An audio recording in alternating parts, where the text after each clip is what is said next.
තෙරුවන් සරණයි සදැහැති ඔබ සැමට. සදහැවත්නි, අපේ ජීවිතයේ අසරණ වන සෑම මොහොතකම සරණක් අපේක්ෂිතව ඒ සරණ තුළින් අපි ආස්වාසිල්ලක් බලාපොරොත්තු වෙනවා. ඒ වගේම මේ සංසාරයේ අසරණ වන අපට සසරෙන් එතර වන්නට මඟ කියා දෙන්නේ තථාගත ශ්‍රී සද්ධර්මය. ඒ ධර්මය ඔබ වෙත sannivedanaya කරන බෞද්ධ රූපවාහිනී නාලිකාවේ මේ පින්වත් හෝරාව අපි මෙලෙස ආරම්භ කරනවා. දේශනාව පැවැත්වීමට සිදු කළ ආරාධනාව පිළිගෙන ධම්මසභා මණ්ඩපයේට වැඩම කොට වදාළ ගෞරවනීය ස්වාමින් වහන්සේ පූජනීය පන්නල ධම්මේසර පින්වත් ස්වාමින් වහන්සේ අපි හැමදෙනාම ගෞරව නමස්කාර පූර්වකව පිළිගනිමු. අවසරයි අපේ හාමුදුරුවනේ. සාදු සාදු සාදු. අද දේශනාවට දායකත්වයේ ධර්මයෙන් කටයුතු කරන්නේ වැල්ලම්පිටියේ පදිංචි ටියුරින් ප්‍රනාන්දු මහතා සහ එම මහත්මිය විසින් විශේෂයෙන්ම අද මේ පටිගත කිරීම සිදු කරන්නේ දෙසැම්බර් මාස 12 වෙනිදා. එම දිනෙන් අනතුරුව දෙසැම්බර් 13 වෙනිදා සිය ජන්මදිනයේ යෙදෙන ටියුරින් ප්‍රනාන්දු මහතාට සුබ ජන්මදිනයක් ප්‍රාර්ථනා කිරීමත් නිදුක් නිරෝගී බව ප්‍රාර්ථනා කිරීමත් සෙත් පැතීමත් අරමුණු කරගෙන ඒ පවුලේ පින්වත් පිරිස මේ පින්කම සංවිධානය කරනවා. සමන්ත චක්කවාලේසු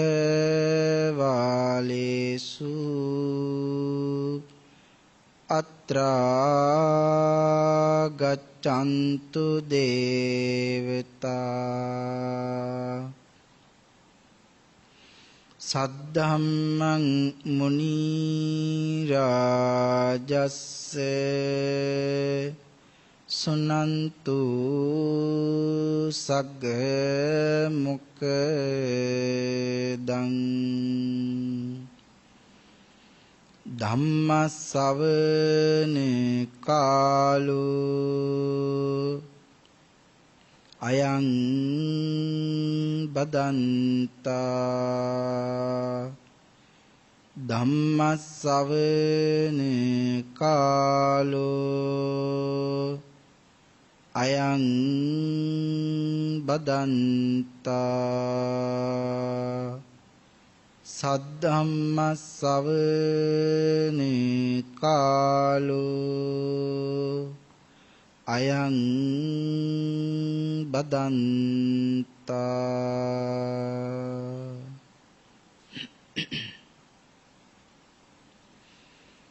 නමෝ තස්ස භගවතෝ අරහතෝ සබ්බ ධම්මේසු අප්පටිහත ඥානචාරස්ස දස බලදරස්ස චතුවේසා රජ්‍ය විසරදස්ස සබ්බ සත්තුත්තමස්ස ධම්මිස්ස රස්ස ධම්ම රාජස්ස ධම්මස්සාමිස්ස තථාගතස්ස සබ්බඤුනෝ සම්මා සම්බුද්දස්සේ. නමෝ තස්සේ භගවතෝ අරහතෝ සබ්බ ධම්මේසු අප්පටිහත ඥානචාරස්ස දස බලදරස්ස චතුවේසා රජ්‍ය විසරදස්ස සබ්බ සත්තුත්තමස්ස ධම්මිස්ස රස්ස ධම්ම රාජස්ස ධම්මස්සාමිස්ස තථාගතස්ස සබ්බඤුනෝ සම්මා සම්බුද්දස්සේ. නමෝ තස්ස භගවතෝ අරහතෝ සබ්බ ධම්මේසු අප්පටිහත ඥානචාරස්ස දස බලදරස්ස චතුවේසා රජ්‍ය විසරදස්ස සබ්බ සත්තුත්තමස්ස ධම්මිස්ස රස්ස ධම්ම රාජස්ස ධම්මස්සාමිස්ස තථාගතස්ස සබ්බඤුනෝ සම්මා සම්බුද්දස්සේ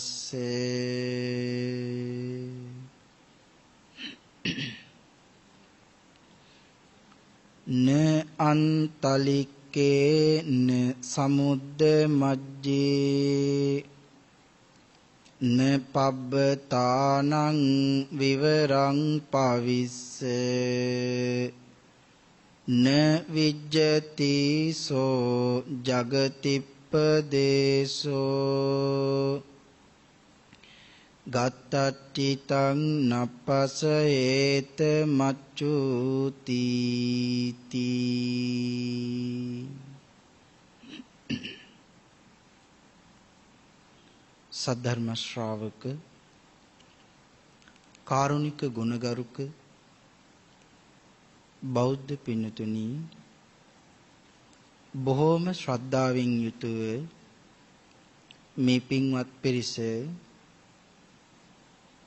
සැදී පැහැදී සූදානම් වෙන්නේ තථාගත ශාන්තිනායක සම්මා සම්බුදුරජාණන් වහන්සේ විසින්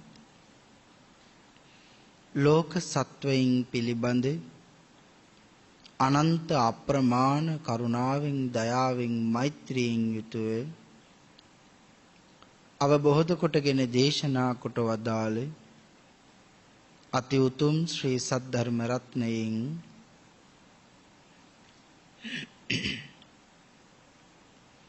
අබමල් රේණුවකටත් වඩා අඩු පුංචි දහම් කොටසක් දේශනීය කරවාගෙන ධර්ම ගෞරවයේ පෙරදරි කොටගෙන දේශනාගත ධර්මයේ ශ්‍රවණය කරන්නත් එසේ ධර්ම ශ්‍රවණය කිරීමෙන් ලැබෙන අවවාද අනුශාසනා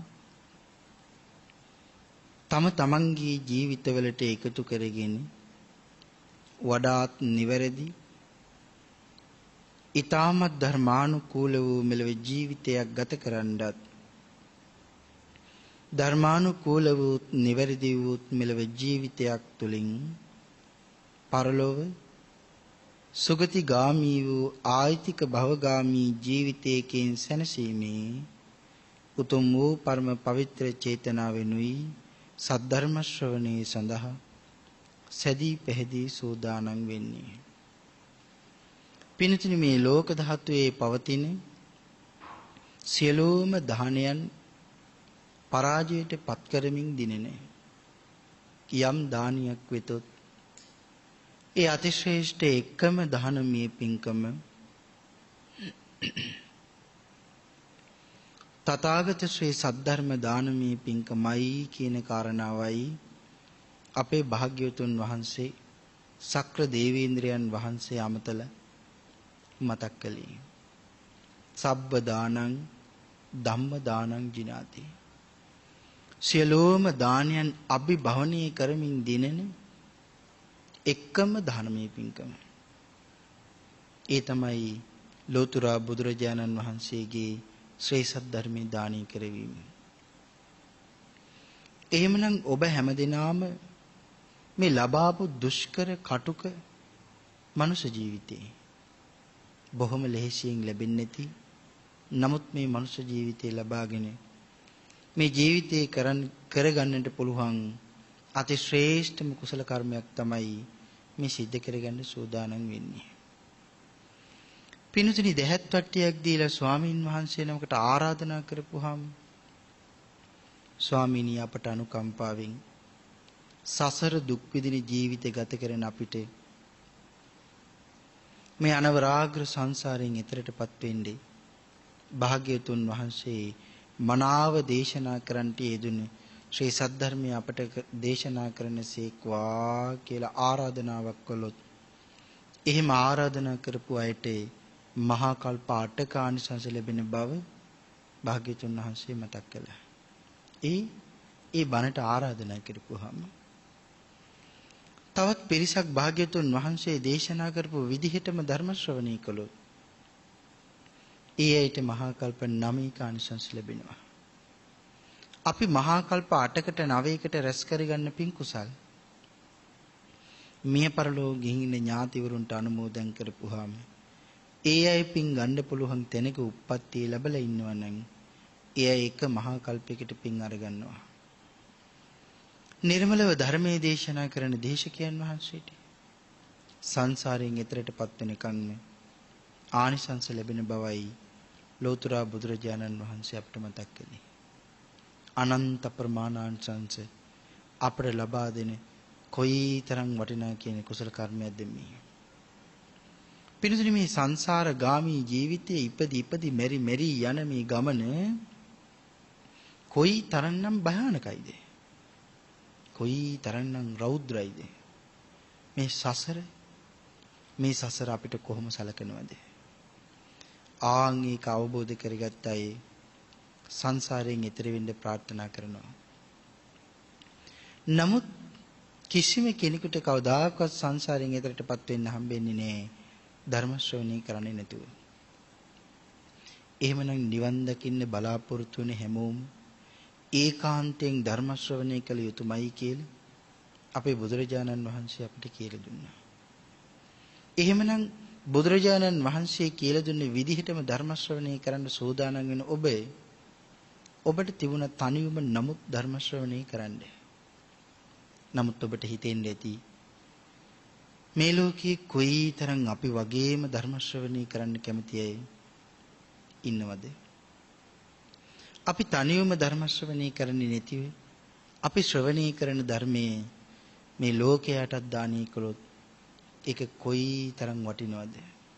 ඒ හැමෝටම ධර්ම ශ්‍රවණය කරලා සසරින් එතර වෙන්න පුළුවන්. බොහෝ දිනාගේ හිතසුව පිණිස හැම දිනාගේම හිතසුව පිණිස අනන්ත කරුණාවෙන් ආන්ගේ නිසා මේ ධර්ම දේශනාව බෞද්ධ රූපවාහිනිය තුලින් මේ මුළු ලෝකේ පුරාම විසිරුවා හරින්නත් එයින් අනන්ත ප්‍රමාණ කුසල් ජනිත කරගන්නත් ඔබ හැම දිනම කටයුතු කරනු කාරණා සම්පාදනය කරගන්න යෙදුණා. පින්තුනි බුදුරජාණන් වහන්සේ දේශනා කරපු විදිහටම බණ අහන්න ඕනි කියන කාරණාව ඒක සඳහන් කළා. එහෙම වුණොත් තමයි අපිට මහා කල්ප 9කට මානසංස ලැබෙන්නේ. මොකද මේ ශාසනීය භාග්‍යතුන් වහන්සේ කියලා දුන්න විදිහටම මේ ශාසනය අපි ගමන් කරන්න ඕනි. සැබෑම වූ ශ්‍රාවකයා භාග්‍යතුන් වහන්සේ කියලා දුන්න විදිහටම මේ ශාසනය ගමන් කරනවා. එහෙමනම් මෙච්චර කාලයක් මම ධර්ම ශ්‍රවණය කළා නමුත් භාග්‍යතුන් වහන්සේ කියලා දුන්න විදිහටම බණ ඇහුවද? මෙච්චර කාලයක් දන් දුන්නා භාවනා කළා සිල් රැක්කා. මේ සියලුම දේවල් මට ඕන විදිහටද කළේ? එහෙම නැතිනම් භාග්‍යතුන් වහන්සේ කියලා දුන්න විදිහටම කළාද? තාත්තා කියලා දුන්න විදිහටම දරුවෝ ක්‍රියාත්මක වුණාද? තාත්තා කියලා දුන්න විදිහටම ජීවත් වුණොත් දරුවෝ තාත්තා කොයිතරම් සතුටු වෙනවද? එහෙමනම් බුදුරජාණන් වහන්සේ කියලා දුන්න විදිහටම අපි මේ ශාසනය ගමන් කරන්න ඕනේ. එහෙනම් අනිවරණ කියන සූත්‍රයේ භාග්‍යතුන් වහන්සේ අපිට කියලා දුන්නා. ධර්ම ශ්‍රවණය කරන්න බලාපොරොත්තු වෙන ලොකු කුඩා හැම කෙනෙක්ම මහත් වූ බලාපොරොත්තුවක් හදවතේ තියාගෙන ධර්ම ශ්‍රවණය කරන්න ඕනේ. මොකක්ද මේ බලාපොරොත්තුව? මා මේ ශ්‍රවණය කරන සද්ධර්ම දේශනාව තුළින් මාගේ සිතේ පවතින පංච නීවරණ ධර්මයන් යටපත් වේවා. ඒ වෙනුවට සප්ත බෝධ්‍යංග ආදී ධර්මයන් වඩා දියුණු වේවා. මේ අති ශ්‍රේෂ්ඨ සද්ධර්ම දේශනාව අතරතුරදීම මාහට අති උතුම් වූ මාර්ගඵලයක් අවබෝධ වේවා කියන ප්‍රාර්ථනාවෙන් යුක්තවම ධර්ම ශ්‍රවණය කරන්න ඕන යන බව භාග්‍යතුන් වහන්සේ අපට මතක් කළා. එහෙමනම් භාග්‍යතුන් වහන්සේ කියලා දුන්න විදිහටම ධර්ම ශ්‍රවණය කරමු. මේ උතුම් වූ කුසල කර්මයේ අපි හැම දිනාටම ඊ타ත්ම ඉක්මන් භවයක් තුළදීම ඊ타ත්ම කෙටි කාලයකින් සුඛ සහිත ප්‍රතිපදාවෙන් ආර්ය ධර්ම අවබෝධයෙන් සැනසීම උදෙසාම පාරමී වේවා කියලා ප්‍රාර්ථනා කරගනිමු. පින්තුනි අද ධර්ම දේශනාව සඳහා මාතෘකා කරගත්තේ අපේ භාග්‍යතුන් වහන්සේගේ තවත් එක් ශ්‍රී මුඛ දේශනාවක්. සඳහන් වෙන්නේ මේ ගාථා රත්නයේ ධම්මපද පාළියේ. ඕනෑ තරම් ඔය ඇත්තෝ මේ ගාථා රත්නය ශ්‍රවණය කළා තියෙනවා වෙන්න පුළුවන්. මොකද මේ ගාථා රත්නයෙන් සඳහන් කරන්නේ බොහොම සරල අදහසක්. ඒ සරල අදහස නම් අපි කොයිතරම් බණ ඇහුවත් මේ සරල අදහස ඕනෑ තරම් අපි ශ්‍රවණය කළා තියෙනවා වෙන්න පුළුවන්. හැබැයි මේ සරල අදහස ඇතුළේ නොකියා කියන කතාව කොයිතරම් දිගයිද? කොයිතරම් ධර්ම සාගරයක් හැංගිලා තියෙනවද? ආන්ගේ කාරණාව අපි දැන ගැනීම මේ ලබාපු දුෂ්කර මනුෂ්‍ය ජීවිතයෙන් ප්‍රතිඵල නෙලා ගන්න තරම් බොහෝම වටිනවා. මේ ලබාගත් මනුෂ්‍ය ජීවිතයෙන් ප්‍රතිඵල නෙලා ගන්න මේ ගාථා රත්නය ඇතුලේ හැංගිලා තියෙන බොහොම සරල අදහස ඒක බොහොම වටිනවා. නම් මේ ජීවිතේට මේ ධර්ම කාරණාව කොයි තරම්නම් වටිනවද? ආන්ගේ අපි අද සාකච්ඡා කරමු. ඒ ගාථා රත්නයේ සරල අදහස අපි ටිකක් දැනගනිමු. භාග්‍යතුන් වහන්සේ සඳහන් කළා මාරයා, මේ මහා පවිතු මාරයා යම් තැනක සිටි සත්වයා නොමැඩලන්නේද එබඳු බිම් පෙදෙසක් මේ ලෝකේවත් කොහේවත් තැනක නැහැ. ඒ වගේම ආසෙයිද නැහැ. මහා සාගරයේ මැදවත් මහා මුහුදේවත් නැහැ. විශාල පර්වත, පුංචි පර්වත, මධ්‍යස්ථ පර්වත, එක පර්වතයකවත් පර්වතයක තුලකවත් පර්වත කුහරයක් තුලවත් නැහැ කියන කාරණාවයි බුදුරජාණන් වහන්සේ මේ මතක් කරන්නේ. එහෙනම් මොකද්ද බුදුරජාණන් වහන්සේ අපිට මේ කියන්නේ? මාරයට ඉන්න බැරි තැන නැහැ. එයාට ඕනෑම වෙලාවක අපි ළඟට එන්නත්, එයාට ඕනෑම වෙලාවක අපිව වෙනස් කරන්නත්, එයාට ඕනෑම වෙලාවක එයාට ඕන විදිහට අපිව ක්‍රියාත්මක කරගන්නත්, එයාට ඕනෑම වෙලාවක අපි ළඟට ඇවිත් අපේ හිතේ පාලනය අපෙන් ගිලිහවන්නත් එයාට ඕනෑම වෙලාවක පුළුවන්කම තියෙනවා. හැබැයි සෝවාන්, සකුදාගාමි, අනාගාමි, අරිහත් කියන මේ මහෝත්තමයන් වහන්සේලාට හිරිහැර කරන්න නම් එයාට බොහොම අපහසුයි. භාග්‍යවතුන් වහන්සේ මේ ධර්මය අපිට පෙන්වලා දුන්නායින් පස්සේ මේ ධර්මී පාරේ ගමන් කරන සත්පුරුෂයාට හිරිහැර කරන කියාට ඊතරම්ම ලෙහිසි කටයුත්තක් නන් නෙවෙයි. මොකද ඕනෑම වෙලාවක භාග්‍යවතුන් වහන්සේ අපිට මතක් කළා බයංවා චම්බිචත්තංවා ලෝමහංසෝවා බිය තැති ගැනීම ලොමු දෙහ ගැනීම ඇති වෙලා තියෙනවා. මම ඔබේ පිහිටට ඉන්නවා. ධර්ම රත්නය ඔබේ පිහිටට ඉන්නවා. මහා සංඝරත්නය ඔබේ පිහිටට ඉන්නවා. මේ රත්නත්‍රයේම ඔබේ පිහිටට නිරන්තරයෙන් ඉන්නවා කියලා අපේ භාග්‍යතුන් වහන්සේ අපිට මතක් කළා. පින්තුනි, අපේ භාග්‍යතුන් වහන්සේ අපිව තනි කරලාද? අපේ භාග්‍යතුන් වහන්සේ අපිව දාලා ගිහිල්ලාද? එහෙම හිතෙන්න පුළුවන් බොහෝ දෙනාට. මොකද තථාගතයන් වහන්සේලා පරිනිර්වාණය සිද්ධ කරනකොට අපි හිතනවා ඔයගොල්ලෝ මැරිලා යනවා වගේ, මම මැරිලා යනවා වගේ තථාගතයන් වහන්සේලා පරිනිර්වාණය කරනවා කියලා. හැබැයි ලෝතර බුදුරජාණන් වහන්සේලා අපි හිතනවා වගේ ඔයගොල්ලෝ වගේ මං වගේ එකපාරම මැරිලා යනවද? නෑ. බුදුරජාණන් වහන්සේලා පරිනිර්වාණය සිද්ධ කරන ආකාර තුනක් තියෙනවා. මරණය පිළිබඳව බුදුරජාණන් වහන්සේ කියලා දුන්නේ මොනවද? භාග්‍යතුන් වහන්සේ මරණය පිළිබඳව සාකච්ඡා කරනකොට අපිට කියලා දුන්නේ මරණාසන්න වේදනාව තරම් ඊටාම දරුණු වේදනාවක් තවත් නැහැ. මරණාසන්න වේදනාව ඊතරම්ම භයානකයි. හැබැයි මරණාසන්න වේදනාව ජීවිතයේ ඉඳගෙන පුරුදු පුහුණු කරලා තිබුණා.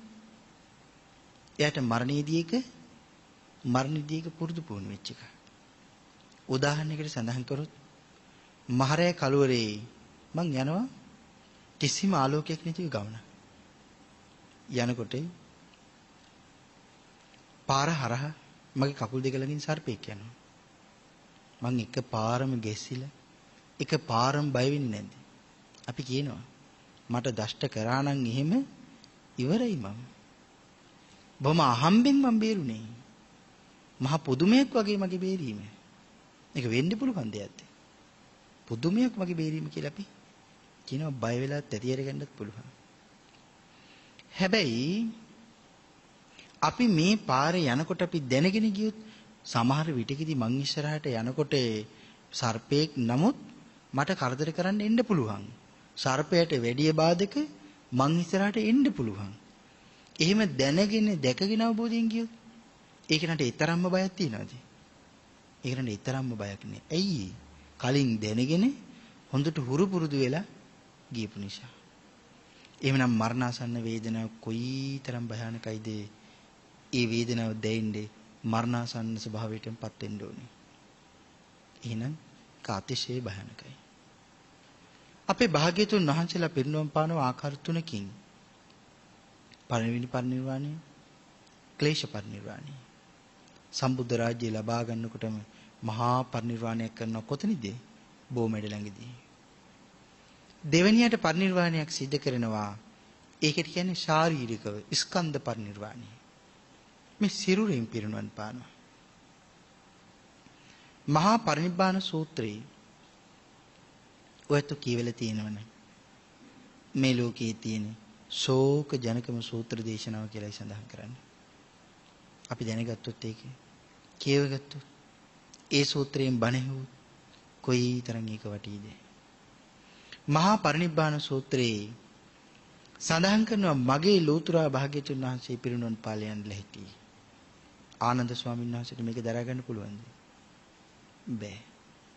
ඒ නිසා පැත්තකට ගිහින් තමන් වහන්සේගේ ඇස් දෙකින් වැටෙන කඳුළු පිහදම දම ඒ චීවරයෙන් කඳුළු පිහදම දම ඒ උන්වහන්සේ බුදුරජාණන් වහන්සේට තියෙන ලිංගතුකම භාග්‍යතුන් වහන්සේ මාව දාලා යන්න සූදානම් වේදනාවෙන් කඳුළු වගුරුනවා.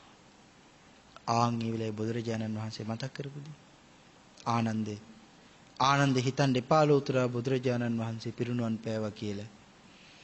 භාග්‍යතුන් වහන්සේ වැඩ ඉන්නවා ආනන්දේ. ඒක අට කතාවේ විග්‍රහ කරනවා. වසර 5000ක් කල් යනකම් ලෝතුරා බුදුරජාණන් වහන්සේ වැඩ ඉන්නවා. සම්මා සම්බුද්ධ ශාසනයේ පවතිනකම් ලෝතුරා බුදුරජාණන් වහන්සේ වැඩ ඉන්නවා. එහෙමනම් භාග්‍යතුන් වහන්සේ පිරිනුවන් පාන්නේ වසර 5000කින්. මේ කාරණාවේ හරියටම අපි අවබෝධ කරගත්තේ නැති නිසා මොකද කෙලී අපි හිතුවා අදත් පවා අපි වඳින්නේ පිළිමයකට වැන්දොත් පිළිම වන්දනාව අප්පටිමා. වෙනත් ආගම්වල පිළිම වන්දනාව පිළිගන්නවද? ඇයි අපේ ශාසනයේ පිළිම වන්දනාව පිළිගන්නේ? අපේ භාග්‍යතුන් වහන්සේව නියෝජනීය කරලා සලකන්න පුළුවන් යම් වස්තුවක් පිළිතුරු මේ පිළිමයක තියෙන ඉඳි කට්ටක් පිළිමේදී හැට දිගු කරලා එක හැක් වහගෙන ඉඳි කට්ට දිහා බැලුවොත් අපිට බොහොම පුංචි කොටසක් නෙවෙයිද පිළිමයෙන් වෙහිලා පේන්නේ. ඒ කොටසවත් සැබෑම භාග්‍යතුන් වහන්සේගේ ශරීරයේ තියෙන අංශු මාත්‍රයකටවත් අබමල් රේණුවකටවත් සමකරන්න බෑ. එහෙනම් ඇයි පිළිමයක් තියෙන්නේ? ඒක සඳහන් කරනවා ජීවමාන සංඥාව අපිට හිතට නගා ගන්නේ පහසුවක් ඇති වෙන්නේ. එහෙමනම් අද ශාරීරිකව භාග්‍යතුන් වහන්සේ වැඩ ඉන්නේ නැති නිසා අපිට භාග්‍යතුන් වහන්සේ පිළිබඳව ජීවමාන සංඥාවක් ගොඩනගා ගන්න වෙලා. මොකද අපිට නොපෙනී වැඩ ඉන්නවා කියන එකයි සඳහන් කරන්නේ. ඒක හිතන්න පුළුවන් අපේ ආනන්ද ස්වාමීන් වහන්සේ භාග්‍යතුන් වහන්සේගේ සුගත චීවරයේ පපුවට තුරුල් කරගෙන අද්දාන මාර්ගයට ගමනට බහැලා. අද්දාන මාර්ගයට බහිනවා කියන්නේ බොහොම දුර ගමනක් යන්නේ. සවැත් නුවරට යන්නේ. මිනිස්සු දන්නව කවදාකවත් අපේ භාග්‍යතුන් වහන්සේ නැතිවේ ආනන්ද ස්වාමීන් වහන්සේ දුර බැහැර ගමනක් තනියම යන්නේ නැහැ. ආන්ගේ නිසා මිනිස්සු ළඟට ඇවිල්ලා අහනවා ස්වාමීනි කෝ භාග්‍යතුන් වහන්සේ? බුදුරජාණන් වහන්සේගේ සෝගත මහ චීවරයේ අතේ තියාගෙන සඳහන් කරනවා මිනිසුනි පින්වන්තයිනි යමාමයන්යන් වහන්සේ ස්කන්ධ පරිනිර්වාණය සිද්ධ කළා පිරිනුවම් පෑවා. සඳහන් කරනවා මේක දරා ගන්න බැරි වෙන මිනිස්සු මේක වේදනාව දරා ගන්න බැරි වෙන මිනිස්සු කඳුළු වගුරුවනවා කියලා සඳහන් කරනවා. හැමෝම වඩනවා අහන වාරයක් ගන්න. හැමෝගෙම හිත බිඳිලා සමහර අයට සඳහන් කරනවා කලන්තය හිතලා බිම ඇදගෙන වැටුණා කියලා, සිහි විකල් වුණා කියලා. අපේ භාග්‍යතුන් වහන්සේ අපිව දාලා ගියාද කියලා. මේ හැමෝමත් එක්ක දෙවුරන් විහෙරට ගිහින් විහාරයට ගිහින් අපේ භාග්‍යතුන් වහන්සේගේ සුගන්ධ කුටිය පිරිසිදු කරලා භාග්‍යතුන් වහන්සේගේ සුගත මහ චීවරයේ භාග්‍යතුන් වහන්සේගේ සතපෙන ඇඳ යහන මතේ තියලා උදේ ඉඳලා රැය වෙනකන් වෙනද දැන් තථාගතයන් වහන්සේ නෑ කියලා බුදුරජාණන් වහන්සේට උපස්ථාන කරන එක නැතර කළාද? නෑ. හැමදාම නව වතාවක්ම පන්දමක් පත්තු කරගෙන භාග්‍යතුන් වහන්සේගේ කුටිය වටේ පැදකුණු කරනවා මගේ බුදුරජාණන් වහන්සේ මට කතා කරයිද කියලා. හැමදාම ස්වාමීනි මේ කුටිය ළඟට ඇවිල්ලා මතක් කරනවා භාග්‍යතුන් වහන්සේ මේ පින්ඩපතේ වඩින වෙලාව නෙමෙයිද? ස්වාමීනි මේ ස්නානය කරන වෙලාව නෙවෙයිද? ස්වාමීනි මේ මුහුණ දෝවණය කරන වෙලාව නෙවෙයිද? මේක දිහා බලාගෙන ඉන්න කෙනෙකුට හිතෙන්න පුළුවන් ආනන්ද ස්වාමීන් වහන්සේට සිහි විකල් වෙලාද? ආනන්ද ස්වාමීන් වහන්සේට සිහි හොඳ නැද්ද?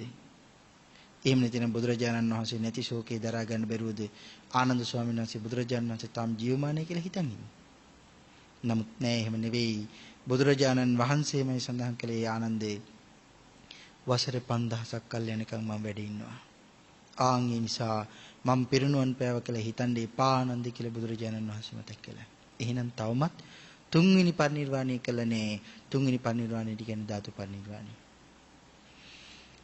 තථාගතයන් වහන්සේගේ එක අබ්බැටයක තරම්වත් ධාතුන් වහන්සේ නමක් මේ සක්වලවල් කෝටි ලක්ෂයේ පුරාවටම වැඩ ඉන්නවා නම් මේ සක්වලවල් කෝටි ලක්ෂය ඇතුළට වෙනත් බුදු වෙන්න පෙරුම්දම් වෙනත් බුදුරජාණන් වහන්සේ නමකට බුදු වෙන්නේ මේ සක්වලවල් කෝටි ලක්ෂයට ඉන්න බෑ. මොකද මේ වනාන්තරේ සිංහරාජයන් වහන්සේ තාම වැඩ ඉන්නවා. එතකොට මේ වනාන්තරේ මහා සිංහරාජයෙක් ඉන්නකොට වෙන සිංහරාජයෙකුට මේ වනේ සිංහරාජයෙක් වෙන්න ඉන්න පුළුවන්ද? බෑ. ආන් ඒ නිසා සඳහන් කරන්නේ තවත් බුදුරජාණන් වහන්සේ නමක් බුදු වෙන්නේ බුද්ධාංකුරයන් වහන්සේ නමකට මේ මනුස්ස ලෝකෙට පහළ වෙන්න බෑ. හැබැයි පාරමිතා පුරන්න පහළ වෙන්න පුළුවන්. බුදු වෙන්න පහළ වෙන්න බෑ. මොකද භාග්‍යතුන් වහන්සේ වැඩ ඉන්න නිසා. එහෙනම් ඊ අනදීවරයාණන් වහන්සේ තවමත් වැඩ ඉන්නේ නැද්ද? ඒකේ සඳහන් කරනවා ඔබ මා අපි හැමදෙනා දිහාම බලාගෙන වැඩ ඉන්නවා. ඇයි? අනුකම්පාවෙන්. අපි ආරක්ෂා කරමින් වැඩ ඉන්නවා. එහෙම ආරක්ෂා කරමින් වැඩ ඉන්න මහෞත්මයන් වහන්සේට කතා කරලා කිව්වද ස්වාමීනි මං වේදනාවෙන්. ස්වාමීනි මගේ හිත රිදිලා. ස්වාමීනි මං අඬනවා. ස්වාමීනි මං තනි වෙලා. වෙනත් ආගමවල ඕනෑ තරම් මේගොල්ලෝ ආසට අධික කරගෙන කියන්නේ නැද්ද මේක? දෙවියන් වහන්සේ කියලා ආමන්ත්‍රණය කරන්නේ නැද්ද? දෙවිවරුනි මං කියන දේ අහන්න මට පිළිහිට වෙන්න එන්නේ. ඒගොල්ලෝ කියන්නේ නැද්ද? ලෝකේ ආගම් 4200ක් තියෙනවා කියලා සඳහන් කරනවා ආගම්. ඒගොල්ලෝ සියලුම ආගම් වල අනිවාර්යයෙන්ම දේවවාදී ආගම් වල ඒගොල්ලෝ කතා කරනවා. නමුත් අපේ ධර්මයේ අපේ භාග්‍යතුන් වහන්සේ සඳහන් කළා දජග්ග සූත්‍රයේම බියක් ලොමුඩ හැගෙනීමක් තැතියෙන්මක් තියෙනවා නම් මං පිහිට වෙනවා. ධර්මී පිහිට වෙනවා. මහා සංඝරුනි පිහිට වෙනවා. රත්නත්‍රයම ඔබේ ළඟ ඉන්නවා. ආන්ගේ පිහිට ලබා ගන්නේ අපි දුක් වෙන මොහොතක් ගානේ තනි වෙන මොහොතක් ගානේ අත් දෙක ගෙඩි කරලා ඉල්ලුවද මගේ ස්වාමීනි මල් ළඟට වඩින්න කියලා? පිහිමිලියුනේ. හැබැයි අපි ඉල්ලුවා කාගෙන්ද? දෙවියන්ගෙන්. සම්මාදිට්ඨිගත දෙවිවරුන්ගෙන් ඉල්ලුවා නම් දෙවිවරු ඉල්ල අපට පිහිට වෙනවා. නමුත් අපි සම්මාදිට්ඨිගත දෙවියන්ගෙන් උදව් ඉල්ලුවේ. එහෙම අපි හිතන්න ඕනේ. සඳහන් කරනවා දෙවිවරුන්ට දුකක් දැනුනාම යන්නේ කාලයකටද? භාග්‍යතුන් වහන්සේ ළඟට. එහෙනම් දෙවිවරුන්ට දුකක් දැනුනාම යන්නේ භාග්‍යතුන් වහන්සේ ළඟට නම් අපි දෙවියන්ගෙන්ද උදව් ඉල්ලන්න ඕනේ? භාග්‍යතුන් වහන්සේගෙන් උදව් ඉල්ලන්න ඕනේ. භාග්‍යතුන් වහන්සේගෙන් උදව් ඉල්ලන්න ඕනේ. අපි හරියට කොයි වගේද? අහසේ හොඳට ඉර පායලා තියෙන වෙලාවක තරු පායනකම් බලාගෙන ඉන්නවා. තරු පායනකම් බලාගෙන ඉඳලා තරු වලින් අපි කියනවා නේ මට පිහිට වෙන්න මට ආලෝකය දෙන්න කියලා. නමුත් සූර්යයාගේ තියෙන තේජසේ, සූර්යයාගේ තියෙන ගුණය, සූර්යයාගේ තියෙන බලය අපි ඔක්කොම අමතක කරලා. සූර්යයාගේ තියෙන තේජස තරු වලින් බලාපොරොත්තු වෙන්න අපිට පුළුවන්ද? එහෙන් බලාපොරොත්තු වෙන අපි අඥානිමු. එම්නම් බුදුරජාණන් වහන්සේ පහළ වෙලා ඉන්න වෙලාවක එයි අපි වෙන විනයකින් පිහිට බලාපොරොත්තු වෙන්නේ. තවමත් වැඩේ ඉන්න වෙලාවක බුදුරජාණන් වහන්සේගේ පිහිට ගන්න අපිට පුළුවන්. එහෙමනම් මේ ගාථා රත්නයෙන් සඳහන් කරන්නේ මාර්යා කියන කෙනා කොයිතරම් කපටි කෙනෙක්ද? එයා අපි ළඟට ඇවිල්ලා අපි ඕනෑම වෙලාවක පාලනය කරන්න පුළුවන්. අපේ ශරීරයෙන් උනත් අපිව පාලනය කරන්න එයාට පුළුවන්. ඕනෑම දෙයකින් පාලනය කරන්න පුළුවන්. එයාට පුළුවන් අපේ ඇඟ ඇතුළට අපේ සිත ඇතුළට සිතුවිලි පවා යොමු කරන්නේ. පුළුවන්. නමුත් ඒ සිතුවිලි ක්‍රියාත්මක කරන්න ඕනේ මමයි. ආන් එතනයි තමන් දමනය වීම කියන එක තියෙන්නේ. එතනිනුයි අපට දිනන්න තියෙන්නේ. නැත්නම් මේ පංචේන්ද්‍රියන්ගෙන් නම් කවදාකවත් අපිට දිනන්නේ බෑ. මොකද එයා අපිව පාලනය කරනවා. පුංචි කාලේ තරුණ කරනවා, තරුණ කාලේ වැඩිහිටිය කරනවා, වැඩිහිටිය කරපුවාම වයසට යනවා. හිමීට හැරමිටියක් අතර දීලා එයාම ලෙඩ ඇඳි බුදි කරනවා, නිදි කරනවා අපි දන්නේවත් නැතුව. දැන් ඉතින් මේ ලෝකේ දාලා යනවා. ඒ කාලේ මං කොයි තරම් ලස්සනට හිටියද? මගේ හැම, මගේ දත් ටික, මගේ ඇස් ටික, මගේ කොණ්ඩේ කොයි තරම් ලස්සනට තිබුණද? නමුත් අද මම වයසට ගිහලා කොණ්ඩේ ටික ගිලා. ඇස් දෙක පේන්නෙත් නෑ. ඇස් දෙකට 40 සැඳිරි කියයි, 50 සැඳිරි කියයි, 60 ඇඳිරි කියයි. උන් අපිට තෙන් දෙනවා. ඊළඟට ඒ කාලේ මගේ දත් ටික කොච්චර හොඳට තිබුණාද?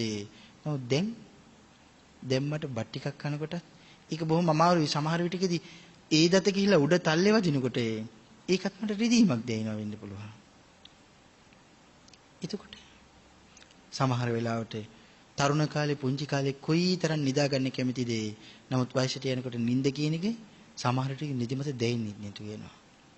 එතකොට කොයිතරම් අපිට අමාරුද මේක? ඒකට අපි හිතුවා තරුණ කාලේ වයසට ගිහිල්ලානේ පින් කරන්න ඕනේ. නමුත් වයසට ගිහපුවාම හිතෙනවා තරුණ කාලේ පින් කරන්න ඕනේ කියලා. වයසට ගිහපුවාම හිතෙන්නේ ඒක නම් තරුණ කාලේ හිතනවා පින් කරන්න ඕනේ වයසට ගිහිල්ලා. එහෙනම් මේ සිතුවිලි අපේ හිත වලින් අයින් කරලා අපිව විනාශ කරන්න තරම් පුළුවන්කමක් මායයට කොයිතරම් තියෙනවද? හැබැයි බුද්ධිමතා කල්පනා කරනවා අපිට ඒ හැටි කාලයක් නැහැ. අපිට ඒ හැටි කාලයක් තියෙනවද? නැහැ. අවුරුදු 50ක් කියන්නේ අවීචි මහනරකයේ තියෙන ආයුෂත් එක්ක අවුරුදු 50ක් කියන්නේ කොයිතරම් පුංචි කාලයක්ද? අවීචි මහනරකයේ ආයුෂ අන්තර්කල්පිකයි. අන්තර්කල්පිකයි කියන්නේ දවස් 365 අවුරුදු 1.140 ඒ කියන්නේ අසංඛ්‍ය 86,40,000. අන්තර්කල්පයක් කියන්නේ අසංඛ්‍ය 86,40,000. අන්තර්කල්පය. එහෙමනම් අන්තර්කල්පයයි අවීචියේ ආයුෂ එච්චරනම් මේ මට මනුස්ස ලෝකේ තියෙන ආයුෂ අවුරුදු 1 ඉඳලා මට කොච්චර කාලයද? අවුරුදු 60ක් 70ක් තියෙයි. ඊටත් කලින් මම මැල්ලේදී කියන්න බෑ. එහෙනම් අපේ තියෙන ආයුෂ හරියට අබෑටේ වගේ නම් අවීචි මහනරකේ ආයුෂ මහා මේරු පර්වතයේ තරම් උසයි. දැන් අපිට මහ ලොකු කාලයක් තියෙනවද? නෑ, බොහොම පුංචි කාලයක් අපිට තියෙන්නේ. එහෙනම් මෙච්චර සංසාරේ දුක් විඳින්නේ මේ පුංචි කාලේ ලබා ගන්නද? මෙච්චර සංසාරේ වේදනාව විඳින්නේ මේ පුංචි කාලේ ලබා ගන්නද? මෙච්චර සංසාරේ ඇඬුවේ මේ පුංචි කාලේ ලබා ගන්න. ඇයි?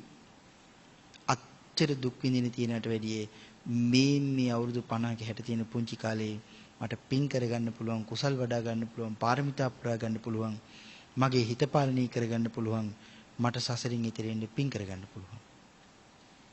ආන් ඉනිසයි අපි මේ මෙතෙන්ට එන්න හරියට පින් කළේ. දැන් අපි මෙතෙන්ට ආවා කියමුකෝ. හැබැයි මෙතෙන්ට ඇවිල්ලා මං කුසල් වැඩුවද? දැන් පැත්තකට ගිහින් තරාදියක් හිතෙන් මවාගෙන හිතන්නේ මං මගේ ජීවිතේ පුරාම පුරපු කුසල් සහ පින් ඒ තරාදිය පැත්තකට දානවා. මගේ ජීවිත කාලේ පුරාම මගේ තුන වැරදි සහ පව් අකුසල් තරාදිය පැත්තකට දානවා. කොයි පැත්ත බර වෙයි කියලාද අපිට හිතෙන්නේ වෙරිපුරුම?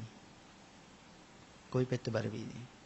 නම් බර වෙන පැත්තට අපිට යන්න වෙනවා. හැබැයි යන්න වෙන්නේ සතුටින්ද? සතුටින් නම් යන්න වෙන්නේ දෙවියන් අතර උපදිනවා නම්, බ්‍රහ්ම ලෝක තලවල උපදිනවා නම්, ආයෙ නැවත මනුලෝකයට එන්න තියෙනවා නම් එහෙනම් සතුටුයි. හැබැයි මට හතර මහා අපායෙම සත්වයාගේ නිජ භූමිවල සැරිසරන්න තියෙනවා නම් ඒක කොයිතරම් භයානකයිද? රුජා මහා නාරද කාශ්‍යප ජාතකයේ සඳහන් කරනවා මේ වැරදි කාමසේවනී ප්‍රතිඵල එක ශික්ෂාපදය. රුජාවගේ තාත්තා අංගාති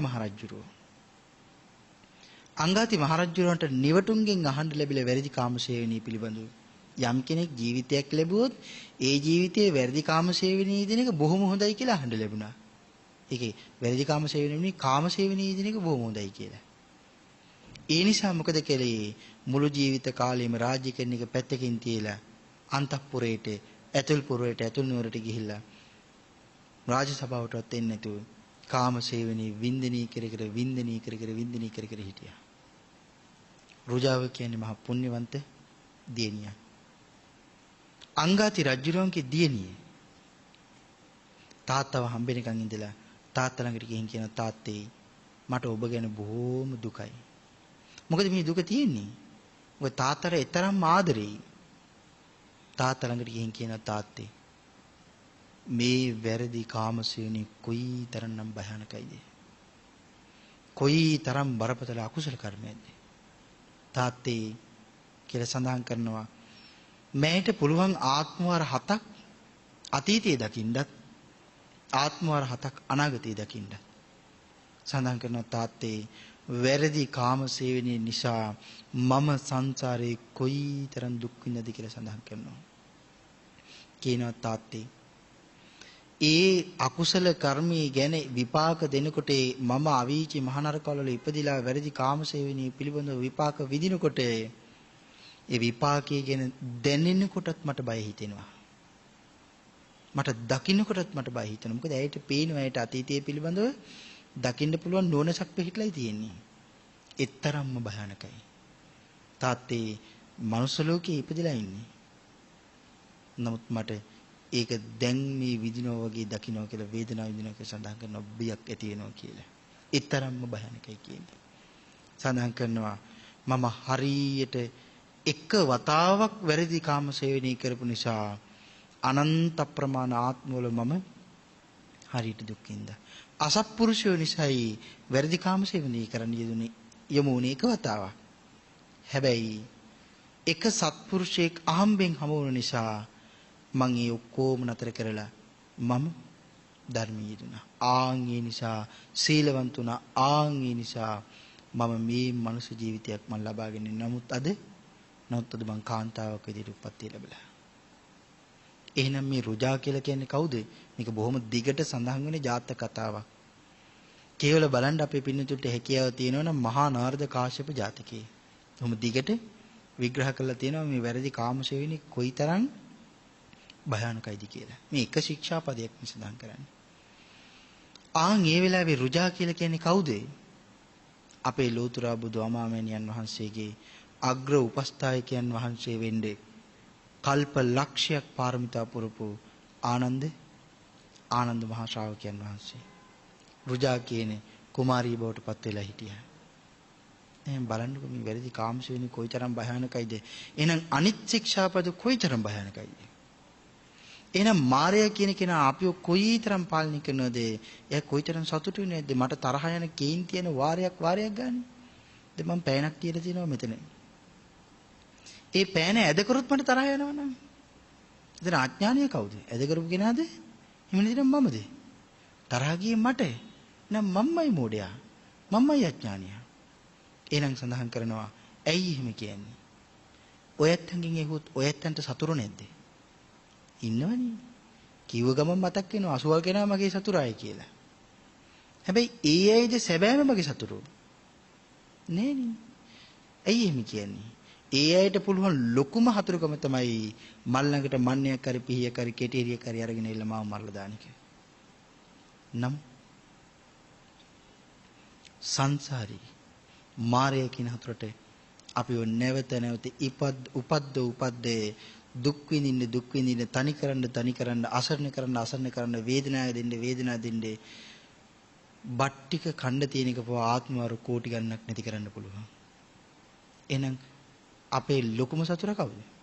මායя කියන කෙනා. එයාට කොයිතරම් අපේ සිතුවිලි වෙනස් කරන්න පුළුවන්ද? ඕනෑම දෙයක් එයාට කරන්න පුළුවන්. ඒක සඳහන් කරලා තියෙනවා මාර තජ්ජනී කියලා සූත්‍රයක් තියෙනවා. එයාට ඉන්න බැරි තැනක් නෑ.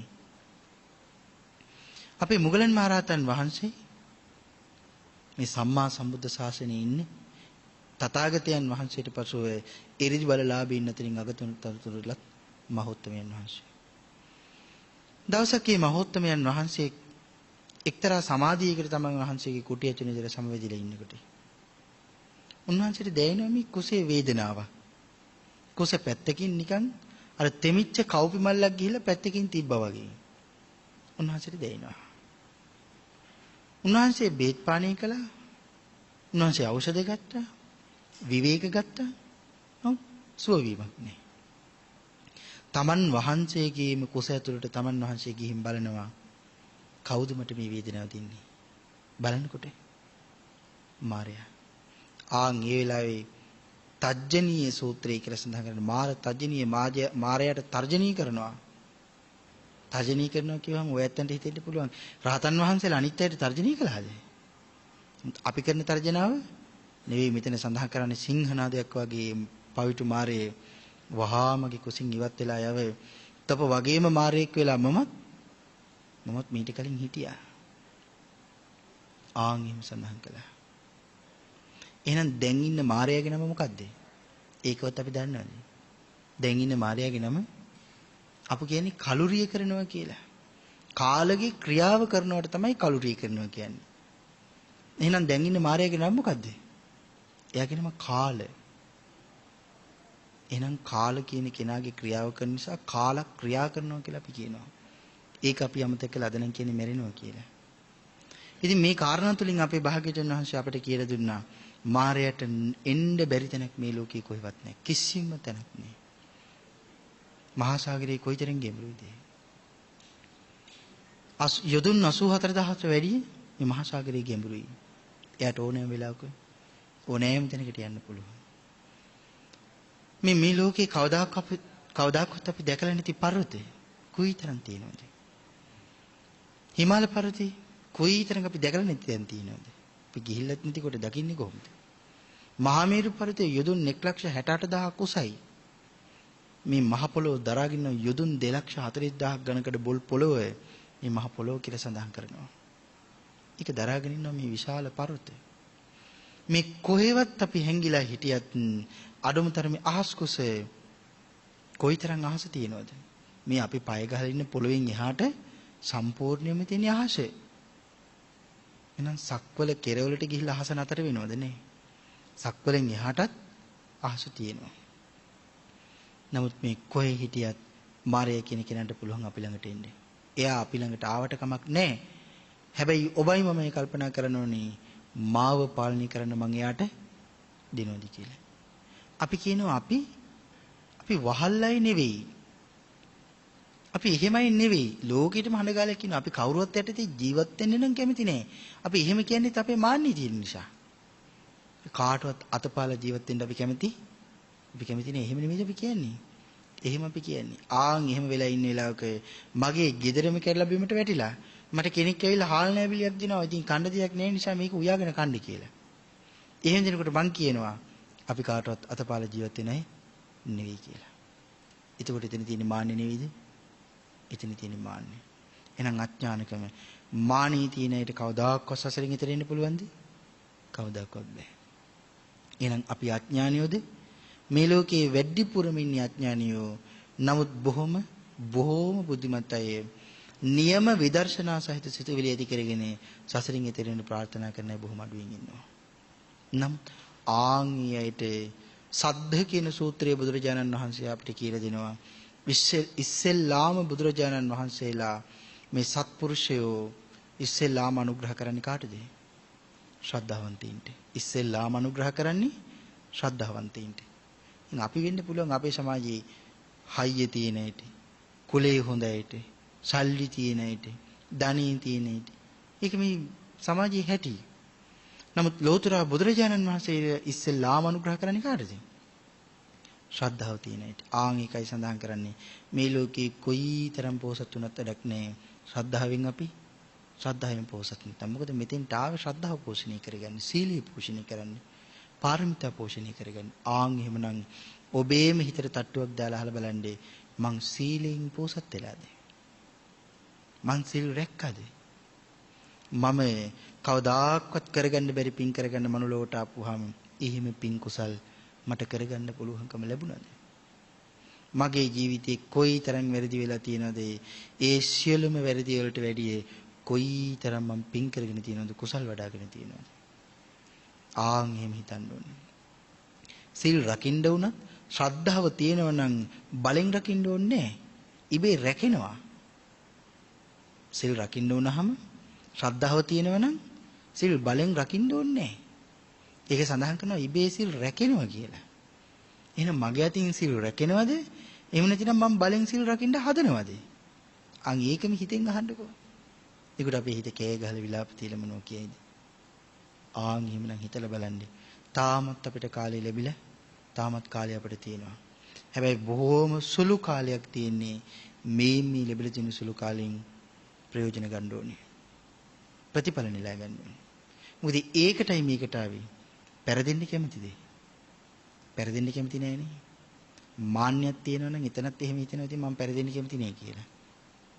සැබෑම වූ පෙරදීමට මං කැමති නැතිනම් මං සැබෑ විදිහටම දිනන්න ඕනේ. ඒකට සම්මා දිට්ඨිය පිහිටන්න ඕනේ. ඒ දිනන්න නම් හරියටම රත්නත්‍රයේ සරණ යන්න ඕනේ. මූලික අඩිතරම රත්නත්‍රයේ සරණකින් අඩුම තරමේ පංචශීලයේවත් රැකෙන්න ඕනේ. එතකොට මට හිතන්න පුළුවන් ආන් එහෙමනම් මම දිනන්න යන ගමනේ පළවෙනි පියවර ඉදිරිපසට තිබ්බා කියලා. එහෙම හිතලා එහෙම කල්පනා කරලා මේ ලබාගත් මනුස්ස ජීවිතයෙන් ප්‍රතිඵල නෙලා ගන්න. හරියට මේ සංසාරේ පව් කරගන්න අය හරියට වැඩි. හිත අයාලේ ගියොත් හැරුණතේ පව් පිරෙනවා. හිත අපෙන් නැතුව ගියොත් හැරුණතේ පව් පිරෙනවා. ඒකනේ බුදුරජාණන් වහන්සේ කියලා දුන්නේ. රහමෙර මද්ද්‍රව්‍ය පානය කරන්න එපා කිව්වේ ඇයි? ඒවා පානය කරපුවාම ඒවා බීපුවාම අපිට මොකද වෙන්නේ? අපේ තියෙන හිතේ තියෙන සමාධිය බිඳිනවා. හිතේ තියෙන සිහිය අපෙන් නැතුව යනවා. ඒක සිහිය අපෙන් නැතුව ගියපුවාම මොකද වෙන්නේ? අපි දන්නේ නැතුව කොයිතරම් පාප කර්ම වෙනවද? සිහිය අපෙන් නැතුව ගියපු ගමන් අනිත් ශික්ෂාපද 4ම කැඩෙනවා. එහෙම නෙවෙයිද? ශික්ෂාපද 4ම කැඩෙනවා.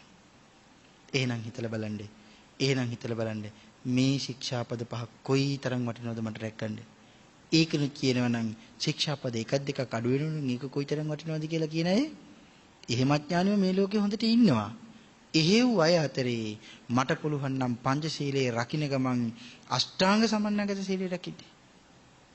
ඒ ගමන් ආජීව අෂ්ටමක සීලය රකින්න. එහෙනම් මං කොයිතරම් දිනලාද? විශේෂයෙන්ම බුදුරජාණන් වහන්සේ අපේ පිටුපසින් ඉඳන් අපිව ආරක්ෂා කරනවා. ඇයි ඒ? ශ්‍රද්ධාව තියෙන හින්දා නෙවෙයිද අපි මේ රකින්න හිතෙන්නේ? සම්මාදිට්ඨිගත දෙවිවරු අපි දිහා මේ මොහොතේදීත් බලාගෙන ඉන්නවා. ඇයි? නිර්මල ධර්මයේ ලෝකයට දානය කරන්න වෙහෙසින් නිසා. එතකොට කවදාකවත් දෙවිවරු අපි දිහා බලාගෙන ඉඳීද? උදේ ඉඳලා රැය වෙනකන් කනවා බොනවා නිදිනවා. එතකොට ওই දේවල් කරනකොට දෙවිවරු අපි දිහා බලන් ඉඳීද? නෑ, දෙවිවරු අපි දිහා බලන්නේ නැහැ. දැන් අපි කියනවනේ දෙවිවරු කවද්ද අපි දිහා බලන්නේ? අපි කියනවා අපි දෙවිවරුන් වදින්න කිව්වොත් දෙවිවරුන්ට පින් දුන්නත් දෙවිවරු අපි දිහා බලන්නේ නැහැ. ඇයි එහෙම කියන්නේ රජින්නේ? මොකද අපි ළඟ ගුණය, අපි ළඟ සීලයේ තපස ගුණය, සීලය, ධර්මයේ විනය, ශ්‍රද්ධාව මේ ඔක්කොම අපි ළඟ ඉන්නේ. ආන් නිසා දෙවිවරු පව අපි දිහා බලන්නේ අවස්ථාව අමතක කළා දාලා. හැබැයි ශ්‍රද්ධාවන්තය දිහා දෙවිවරුත් බලනවා. සත්පුරුෂයෝ සියලුම සත්පුරුෂයෝ බලනවා. එහෙමනම් ඔබට ශ්‍රද්ධාවක් තියෙනවද? ආන් එහෙම හිතලා කල්පනා කරන්න. මොකද මේ මනුස්ස ජීවිතයෙන් හොඳට ප්‍රතිඵල නෙලා ගන්න ඉඩ කර ලැබිලා තියෙනකොට ඒකෙන් හොඳට ප්‍රතිඵල නෙලා ගන්න. සත්පුරුෂය ඇසුරු කරන්න. ධර්ම විනය ඇසුරු කරන්න. මොකද දවසක අපි හැමෝටම මේ ලෝකේ දාලා යන්න වෙනවා. එහෙමනම් මේ ලබාපු දුෂ්කර මනුස්ස ජීවිතේ අර්ථයෙන් ධර්මයෙන් පෝෂණය කරගන්න. නිර්මල වූ සත්පුරුෂයන් වහන්සේලා වැඩ ඉඳිමින් ඊටාම අනුකම්පාවෙන් අපට මාර්ගය ඉවර කරලා දෙනවා. එහෙමනම් ධර්මයක් පවතිනවා. භාග්‍යතුන් වහන්සේත් වැඩ ඉන්නවා. සත්පුරුෂයන් වහන්සේලාත් වැඩ ඉන්නවා. එහෙනම් රත්නත්‍රයේම අපේ ඉදිරිපිට නැද්ද? තියෙනවා. රත්නත්‍රයේම අපේ ඉදිරිපිට ඉන්නකොට වෙන පාරවල අපි යනවා නම් පින්තුනි අපිට කාගේ පිහිටක්ද? කාගේ සරණක්ද?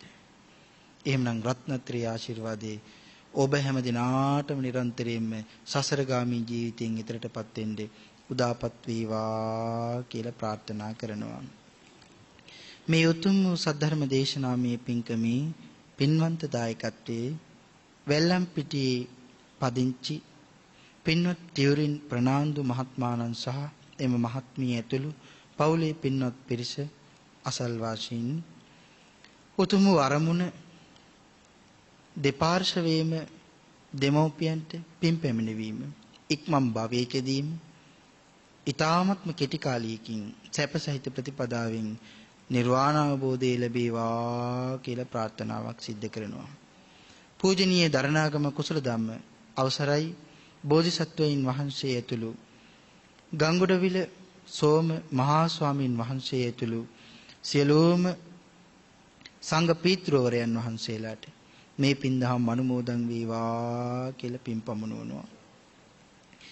ඒ වගේම සෙත් ආශිර්වාද ප්‍රාර්ථනා කිරීම පින්වත් ටියුරින් ප්‍රනාන්දු මහත්මාණන්ගේ දෙසැම්බර් 13 වෙනි දිනීට යෙදෙන උපන් දිනේට රත්නත්‍රි ආශිර්වාදයේ ප්‍රාර්ථනා කිරීමත් නිදුක් නිරෝගී චිරජීවනයේ ආශිර්වාදයේ ප්‍රාර්ථනා කිරීමත් ධර්මාවබෝධයම ලැබේවා කියන උතුම් වූ ප්‍රාර්ථනාවත් අරමුණු කරගෙන මේ උතුම් වූ මහා කුසල කර්මයේදී නිදුක් නිරෝගී චිරජීවනයේ ආශිර්වාදයේ උදාපත් වේවා කියලා අපි හැමදෙනාම ප්‍රාර්ථනා කරමු. ඒ වගේම සඳහන් කරනවා දේනියන් දෙදෙනා බෑනුනුවන් දෙදෙනා ඒ ඇතුළු හැම දිනාටම නිදුක් නිරෝගී චිරජීවනයේ නිරන්තරම උදාපත් වේවා. අනන්ත රත්නත්‍රේ ගුණ බලයෙන් මේ ජීවිතයේ පහසුවෙන් ගත කරන්නත් ධර්මාවබෝධය කරගන්නත් නිරන්තරම මේ පින් පාරමී වේවා කියලා ආශිර්වාද කරනවා. ඒ වගේම කවිෂා, සචිනි, මහේෂා, නිමාෂා යන දියණිවරුන්ගේ අධ්‍යාපන කටයුතු සාර්ථකත්වයෙන් අතිසාර්ථකත්වයට පත් කර ගැනීමටත් නිදුක් නිරෝගී චිරජීවනයේ ධර්මාවබෝධයේ නිරන්තරම උදාපත් කර ගැනීමටත් රත්නත්‍රි ආශිර්වාදයේ උදාපත් වේවා කියලා ප්‍රාර්ථනා කරනවා. පින් අනුමෝදන් කළ හැම දිනාටම පින් අනුමෝදන් වේවා. නිදුක් නිරෝගී චිරජීවනයේ රත්නත්‍රි ආශිර්වාදයේ ප්‍රාර්ථනා කළ ඔබ හැම දිනාටම පින්වත් ටියුරින් මහත්මාණන් තුළ හැම දිනාටම රත්නත්‍රි ආශිර්වාදයේ උදාපත් වේවා කියලා ප්‍රාර්ථනා කරමු. ධර්මදර විනීදර සංඝ පීතෘවරයන් වහන්සේලාටත් පින් අනුමෝදන් වේවා. උන්වහන්සේලාගේ ආශිර්වාදයෙන් ලෝක සම්මා සම්බුද්ධ ශාසනය රැකේවා කියලා පින් පමුණුවමු උන්වහන්සේලාට. දිව්‍ය රාජීන් වහන්සේලා බ්‍රහ්ම රාජීන් වහන්සේලාට මේ පින් දහම් අනුමෝදන් වේවා කියලා පින් පමුණුවමු. ඒ වගේම මමද මේ ධර්ම දේශනාව තුළින් රැස් කරගත් පින් දහම් මා පැවිදි කරපු ගුරුවරයන් වහන්සේලාට ධර්මාර්ගය ඉවර කරලා දුන් පූජනීය කෝරළයාගම සරණතස්ස වන්දනීය පින්තුන් වහන්සේටත් මේ සියලුම පින් දහම් අනුමෝදන් වේවා කියලා පින් අනුමෝදන් කරමු. පින් පමුණුවපු හැම දිනාටම පින් අනුමෝදන් වේවා. ආශිර්වාද කළ හැම දිනාටම රත්නත්‍රි ආශිර්වාදයේ උදාපත් වේවා.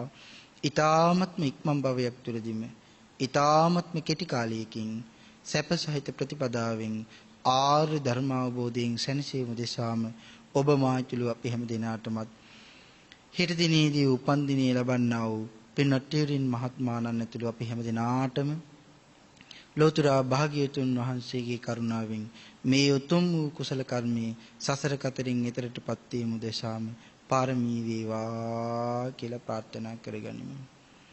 ආකාශට්ඨා ච බුම්මට්ඨා දීවානාගා මහිද්దికා පුඤ්ඤන්තං අනුමෝදිත්වා චිරන් රක්කන්තු මම් පරන්ති. දේවෝ වස්සතු කාලේනේ සස්්‍ය සම්පatti හෝතු ච පීතෝ භවතු ලෝකෝ ච රාජා භවතු ධම්මිකෝ.